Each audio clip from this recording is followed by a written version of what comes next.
A good day to you out there. I am Dali Pascal, your host on Justice, a lawyer's hangout where lawyers dissect legal issues.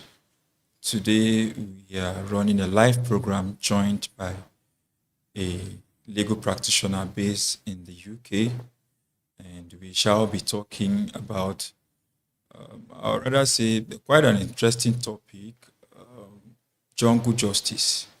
And we are looking at it from the perspective or to the extent of its legality and why it is dangerously misunderstood. So, joining us live from the UK to discuss on the topic of jungle justice today is Mr. Chris Uwakina. Mr. Chris, if you can hear me, good afternoon from Nigeria. Good afternoon. Good to see you. Same here, my brother. How is the weather over there, and how is the UK treating you? So it's fine. So good. Very well. Not different from what you have there. Really? Yeah, at least for now. Okay, that's a good one. Thank you. So let's go straight into it. The topic for discussion today is jungle justice. And I know it's one area that we as lawyers, having had experience of pockets of cases here and there, can always relate. And then maybe with your experience also, we should be able to compare claims if you are okay with it, having been in that part of the world for a while, I suppose. So jungle justice, as it were. I think very recently there was a situation that happened somewhere in Abuja, I think Mabushi in Abuja, and it made so much of a news where so they call them Agberu, others call them tout, you know, in the bid to get monies and all of that from road users. They come in Gestapo approach, attack people. That is what a lot of people, an average road user in Abuja, know them for. And in one of those instances, they dragged a car with a car owner with his wife and I think a child in the car, and then they had an accident, the car blew up, and it led into a mob action. And that is one of many such instances. But talking about mob action or jungle justice, as it were, what is your take? What do you think jungle justice is? All right. Thank you for having me again. And thank you, viewers who are watching us this afternoon. Yeah, jungle justice, as it implies generally by the term, let me use the layman's perspective first before we come to legal or generic definition. So, jungle on its own depicts outside of process. You know, somebody will say jungle go mature. Jungle things has to do abnormally in a process that is not known. So, implying that to the legal parlance, we could say jungle justice is where the process of executing a crime or punishment of a crime, a group of persons could be mob, it could be touts, like you pointed out in that Mobushi's case, take laws into their hands and inflict pain, injury, assault, and in most cases, murder the victims of this jungle justice. A process, judgment is instantly delivered to somebody who is presumed or who is caught in an act of criminality. Justice is carried out without the recourse to the court of law or the tenets of the provisions of the law. So that's jungle justice in itself. Thank you. Yeah, so looking at it generally, are there instances or grounds under which it is allowable? Is it illegal? they say it's dangerously misunderstood. That's a topic we've been given for discussion, but is it illegal? Are there Yes, instances where one can carry it out and it's not out of place? jungle justice cannot be legal because anything that does not follow the due process of the law cannot be laced with the legality of it, no matter how fascinating or how sympathetic it may look like. Like in the Maboshi's case, that's the one in Abuja, specifically happened on the 3rd of September, 2025, some couple of days ago. Yeah. That in itself gathered public sympathy because of the notorious way that these touts, known as Agberu, they harass people, extort, and illegally, some of them, the majority of them, illegally collect levies and taxes from people on the road without even remitting them to government. So this act may gather some level of sympathy from the public if you follow the trend online when that incident happened, especially being that 3 members of the family Yes, died. all at once. So there was all at once. There was a massive, sympathy for that family, and people resorted to taking the laws into their hands. So I said that to say, no matter how fascinating it is, no matter how, how we perceive it, that this act of the so-called touts of Agberu have become so notorious, their harassment, their consistent and persistent torture to commuters. So no matter how we perceive them, we cannot say that taking laws into our hands can replace the due process of the law, because that's why the courts are there. That's why the laws are made.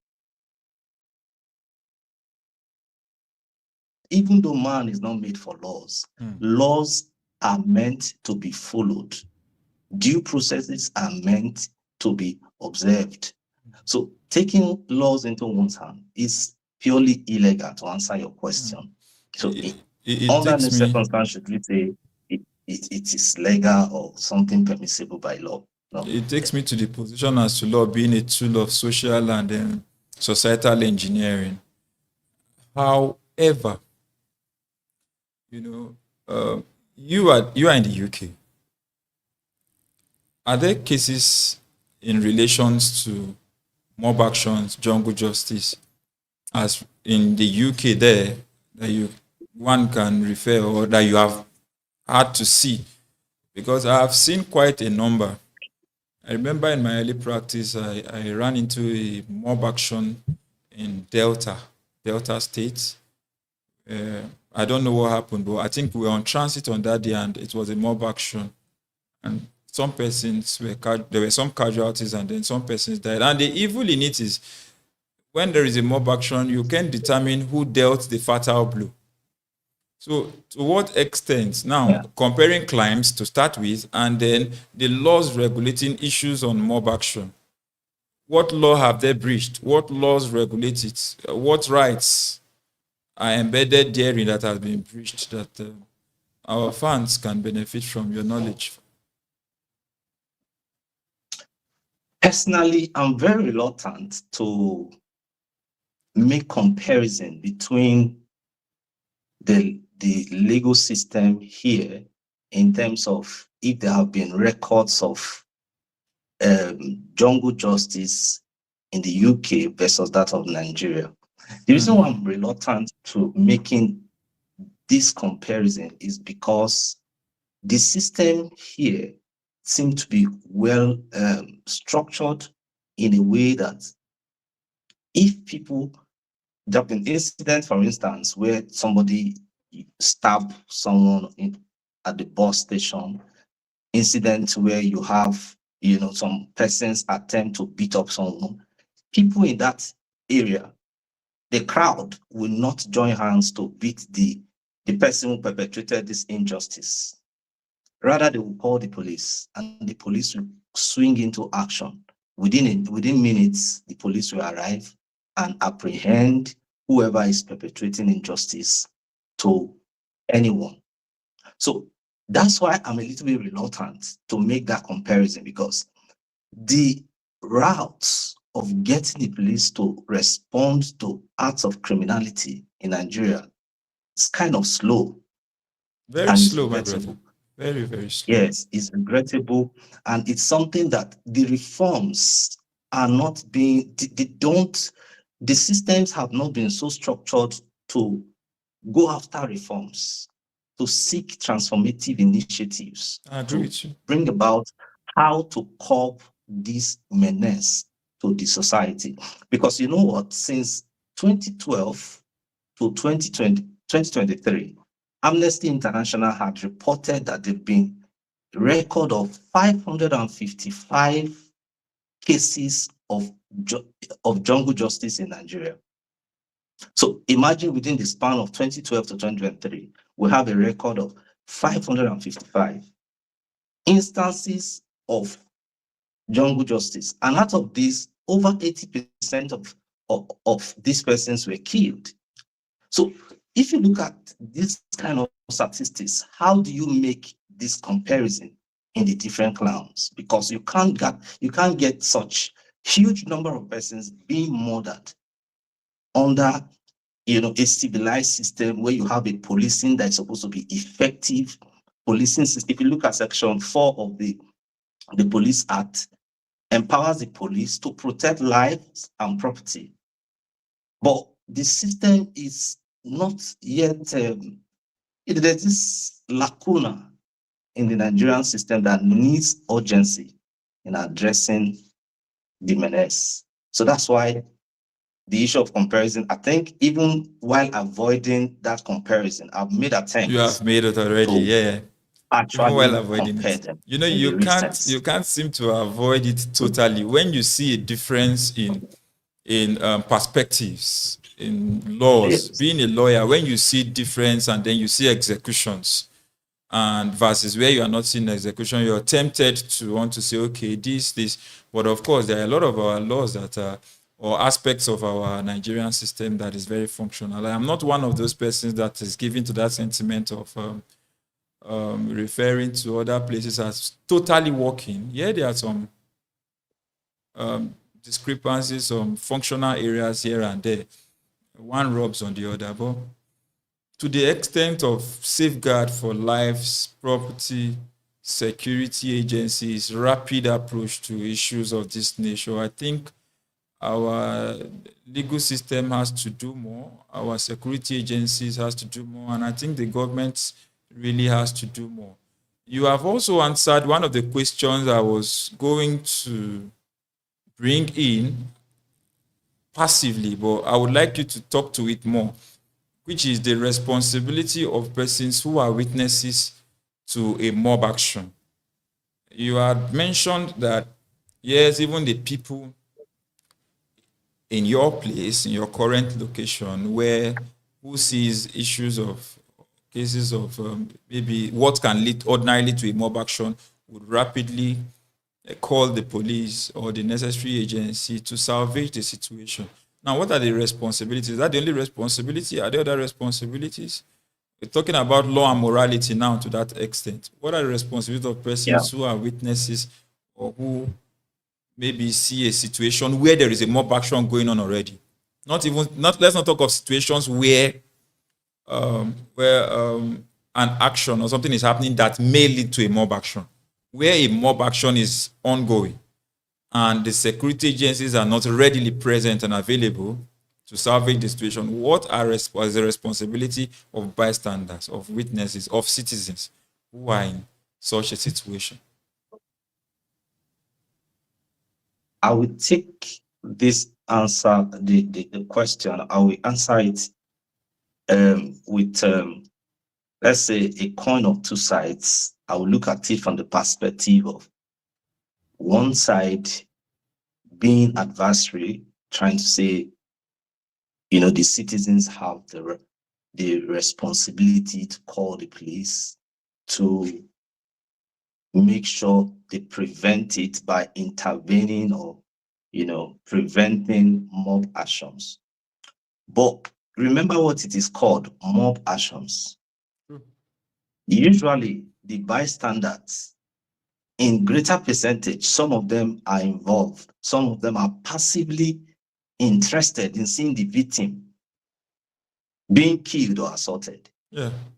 So you only have a handful of people who will be a little bit sympathetic.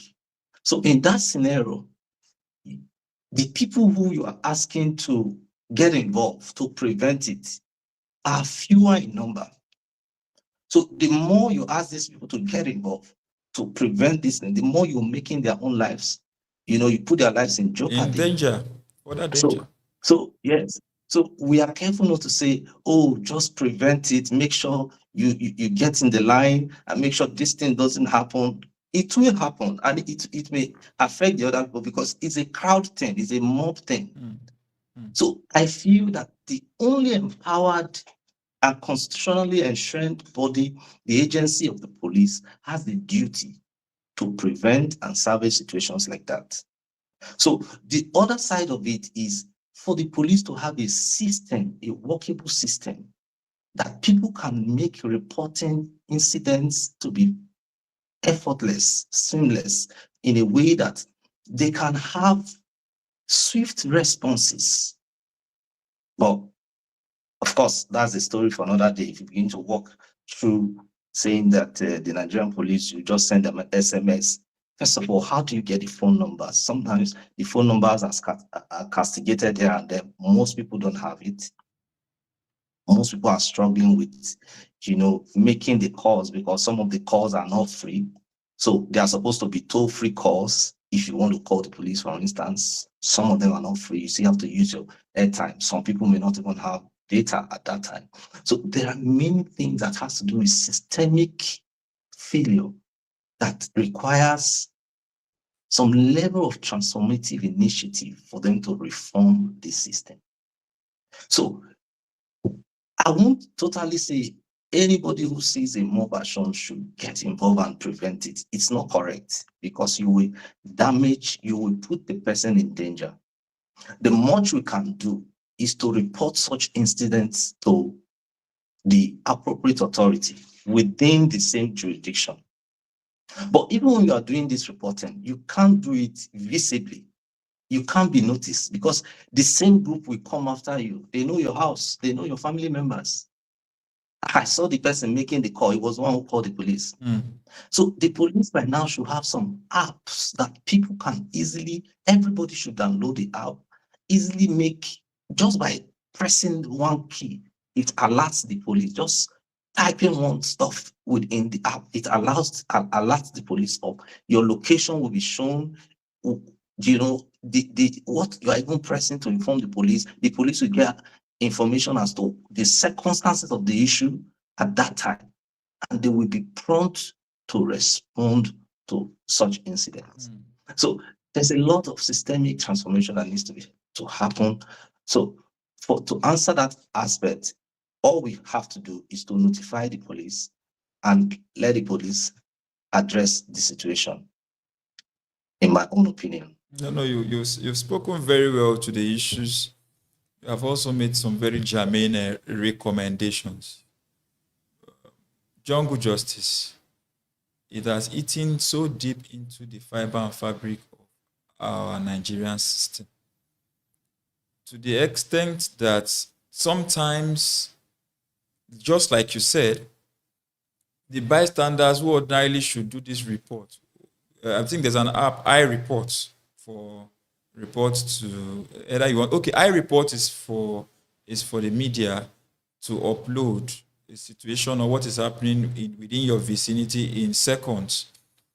But you will discover that even, like you said, even the persons who are bystanders, who ordinarily should report or salvage the situation, may be interested or willing to actually carry on that mob action. But the challenge becomes when a mob action happens, somebody needs to be held accountable. All right?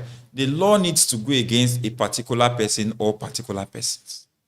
Now, what and how can that be established, knowing that in a mob action, one can't determine who dealt the fatal blow.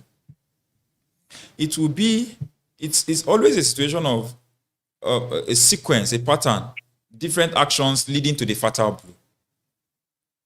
So some persons are attacking, some are hitting the person, and then maybe till the person is down on his knees, or till the persons or the victims are down on their knees. But who dealt the fatal blow? Who committed the murder? It's a serious situation, and being a mob action. Yeah. So how can one establish who dealt the fatal blow? How do you prove that in court? Assuming that maybe there's a situation like that, you are a lawyer, and then maybe prosecuting, and such matters come to court. How do you establish who dealt the fatal blow? Now, the irony of the situation is that the Criminal Code Act, or the Penal Code, if you like, applicable in the North, does not recognize group prosecution. Yes. The law did not envisage that a crime will be committed by a group of persons. The law punishes individuals who commit acts of criminality. So that's another aspect of reform needed in our criminal justice system in Nigeria. There is no specific provision of the law that punishes mob action or that mentions anything relating to jungle justice. But we have sections that deal with issues of assault, murder, manslaughter, infringement on fundamental rights of citizens. But as a group, being that mob action has to do with crowd of people, so it's difficult to prosecute a crowd, as it were. The only thing that can be done is if there are eyewitnesses that points to specific individuals who spearheaded such jungle justices, or individuals known by people within the territory to have carried out these actions. The law can go after those individuals and not the group or the crowd in themselves. So, in a nutshell, the Criminal Code Act, religious leaders, farmers and herdsmen representatives, security agencies, civil society organizations, international development partners, and the general public to a 2-day national conference themed Securing Nigeria's Future, addressing the root cause of herdsmen-farmers conflict through justice and inclusive dialogue. Date: 30th September to 1st October 2025. Venue: Shehu Musa Yaradua Center, Abuja, Nigeria. Join us as we address the root causes of this conflict through inclusive dialogue. We will not just talk. We will listen. We will not just debate. We will seek to understand. Together, we will find solutions.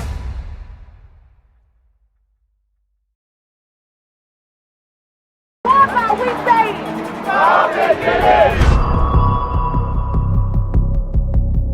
The land we call home, the source of our life, our food, and our future. A conflict that tears at the very heart of Nigeria. We see the pain, the shattered lives, and the broken trust. But what if we could mend what is broken? LJE Nigeria invites government officials, traditional and religious leaders, farmers and herdsmen representatives, security agencies, civil society organizations, international development partners, and the general public to a 2-day national conference themed Justice and Inclusive Dialogue. Date: 30th September to 1st October 2025.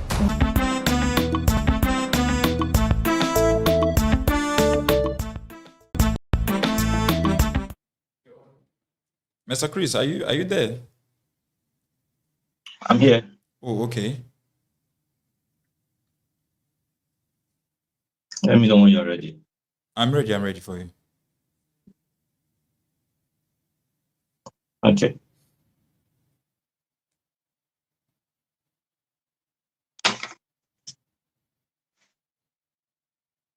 Your camera, please. Okay. Yes, please. So you're welcome back from that very short break. Before the break, we were talking about jungle justice, mob action, why it is illegal and dangerously misunderstood. And I was having with me in the studio on live from the UK, Mr. Chris Uwakina. That's correct. Mr. Chris, where are you from? That name is Yes. the first time I'm hearing I'm that. from I'm sorry. Delta. I'm from Delta. Oh, okay, Urobo. No, Delta not. Delta not, but you still do the Migwo greeting. Migwo, sir. We're all the same. We are brothers. Mr. Chris is a legal practitioner, Nigerian, based in the UK, and I think he has done quite a lot of justice to the topic of jungle justice. But I will still ask further questions, and you are free to bring in your questions on our social media platforms, on our pages, and also if you want to link up with Mr. Chris, why not? I think at his spare time, he would be open to also answer to your questions. So back to the topic, Mr. Chris. Mob action, jungle justice, as we were saying, a hypothetical scenario or situation in the wake of the realities in Nigeria now, where people just wake up and then maybe some group of persons, I don't want to give any names, comes to a community, lynch people, kill people, maim, rape, burn their houses and all. And what are they expected to do if they are helpless? Going against the people, teaming up, gathering themselves to defend themselves, being self-defense ordinarily, will that amount to a mob action or a jungle justice, so to speak? Yeah. Okay. Before we went on that break, I was talking about the fact that the group in its entirety cannot be prosecuted under the current Nigerian legal system. Yeah. But individuals who are identified to be part of mob actions or who spearhead them, who participate passively or sponsor such mob actions, they can be brought to justice. And there are specific provisions of the law that can handle such scenario. For instance, mob actions majorly resort to assault and bodily harm. And that is basically handled by Section 252 of the Criminal Code Act. And of course, if a person is found guilty, person is prosecuted, brought to the court using the due process and found guilty by virtue of Section 355 of the Criminal Code Act, person is liable to 1 year imprisonment. So that is the aspect of assault. But most of this mob action could go beyond just beating and causing physical injury, which is bodily harm that we talked about a while ago. There could be, most of them, they set them ablaze, which is arson. In the incident on the 3rd of September in Abuja, one of them, or about two of them were set ablaze before the police arrived. So that's arson already, which is punishable by Section 443 of the Criminal Code.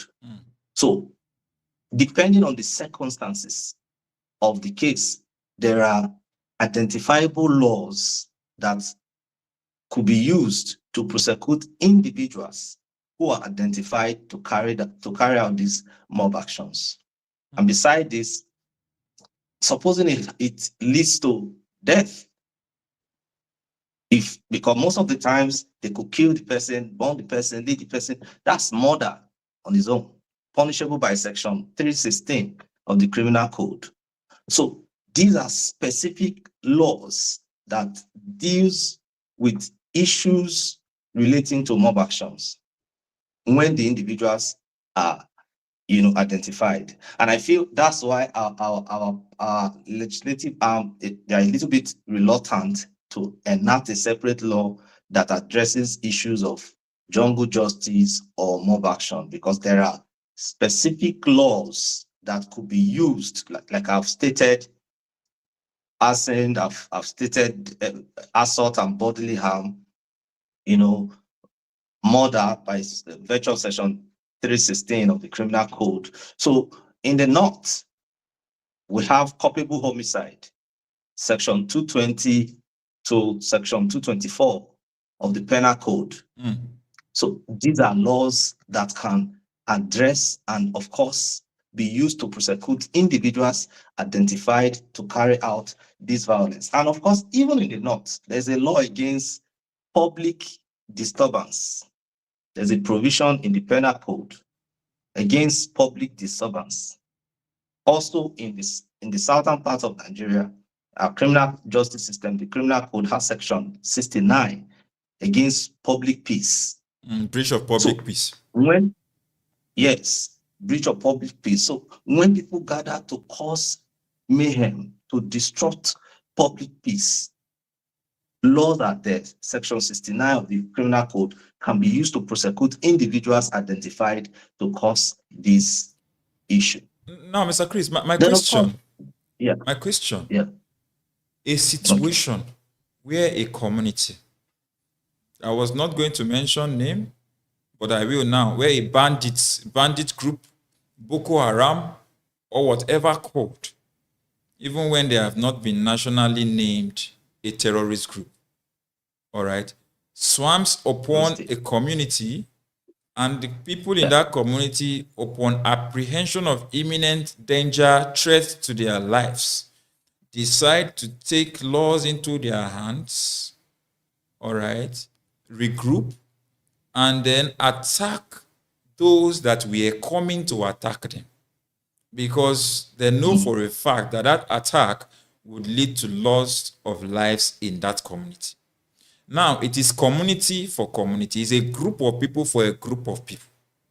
To that extent, will it be called a jungle justice when a community is standing up for themselves to defend themselves against a group of people who were obviously coming to kill them, and there were no law enforcement agents or remedy in place?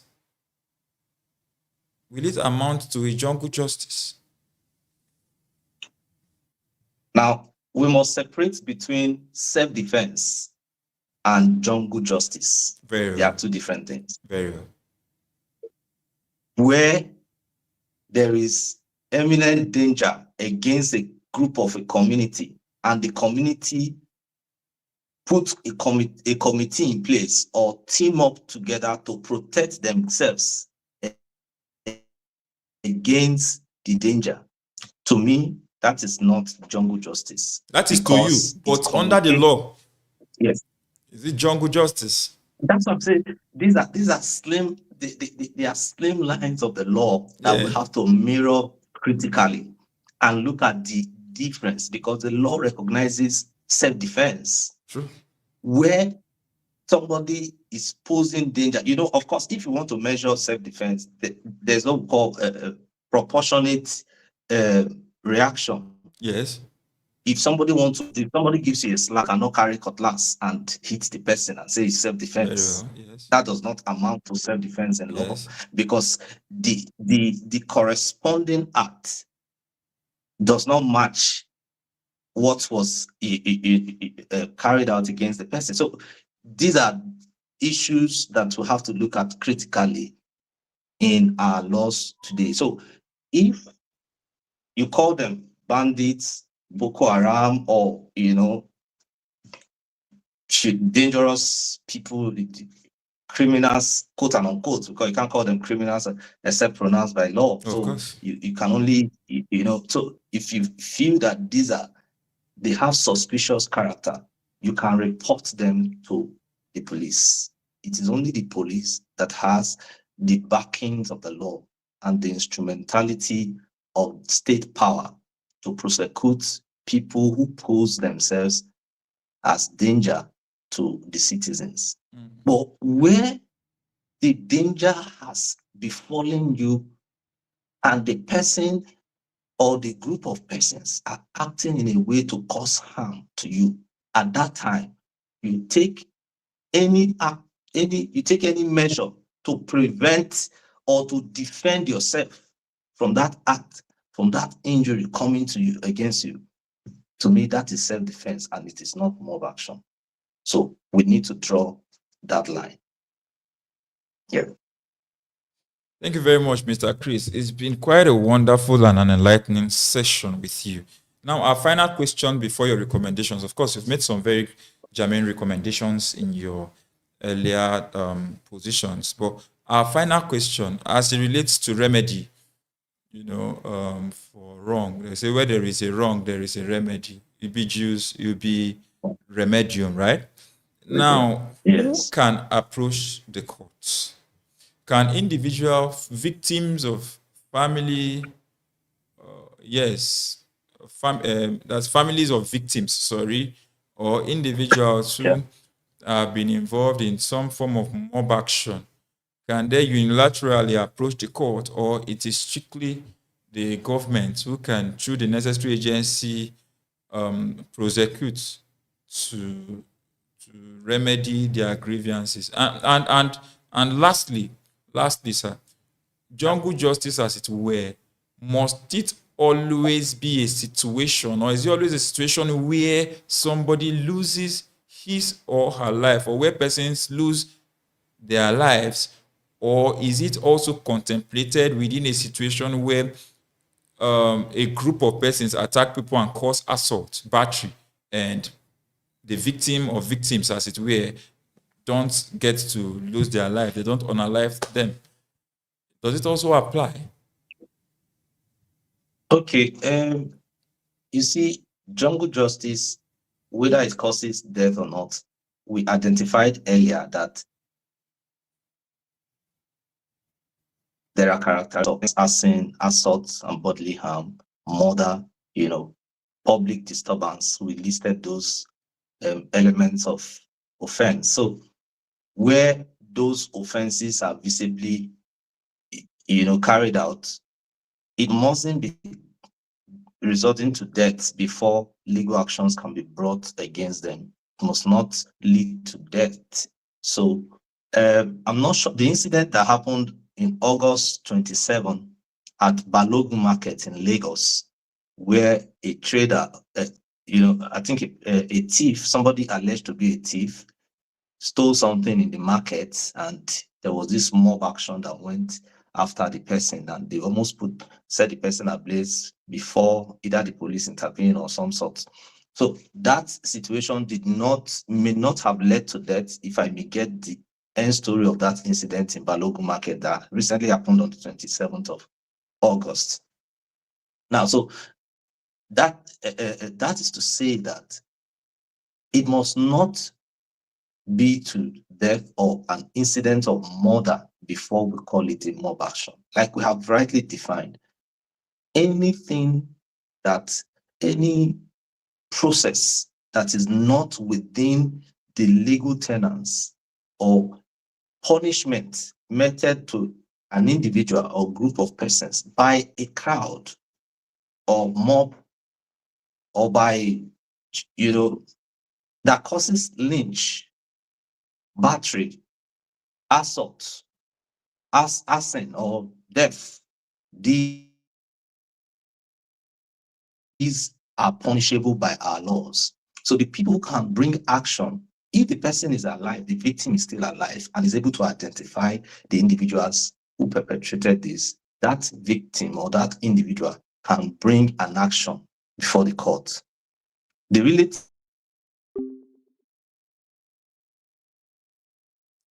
I think we lost him there.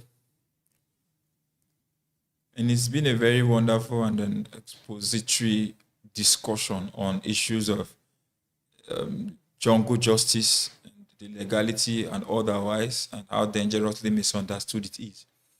Our guest has been Mr. Chris Uwakina, joining us live from the UK. And we thank you for your time, Mr. Chris. I don't know whether you can still hear us. I think there is a network glitch. jungle justice, as it were, is like, just as he has defined this, it is what it is. And anybody can fall victim of it. And some persons can even be accused wrongly and then they fall victim of jungle justice. As it were, you have a position and a place in law to always ventilate your grievances. So to that extent, anything that is done outside the law is illegal. And if it is illegal, then it is punishable. And like it is often said, two wrongs don't make a right.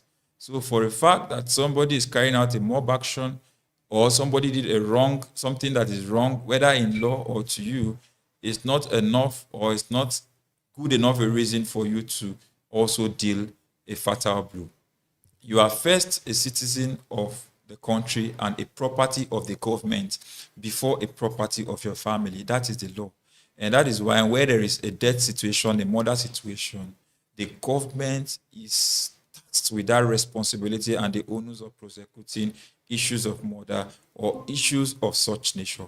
Of course, under our laws, there are still positions where one can lie under the direct criminal complaints processes in court. However, reports should always be made because the necessary security agencies, like police, civil defense, and all, are empowered to curtail and to see that these issues are remedied. And that is what they are enacted for by the statutes enacting all of those bodies. So you see a mob action, you report. You witness a mob action, you report. You see situations that leads to mob action, you report. That being said, I remain your host, Dali Pascal, and odds remain. What are we saying?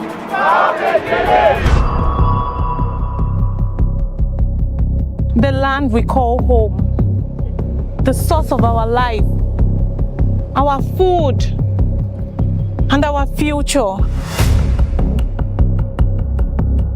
A conflict that tears at the very heart of Nigeria. We see the pain, the shattered lives, and the broken trust. But what if we could mend what is broken?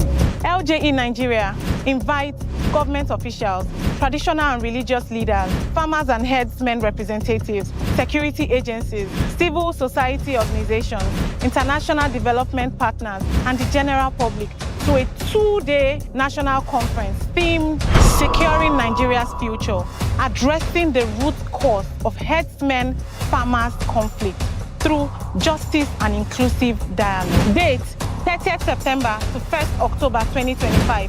Venue, Shehu Musa Yaradua Center, Abuja, Nigeria.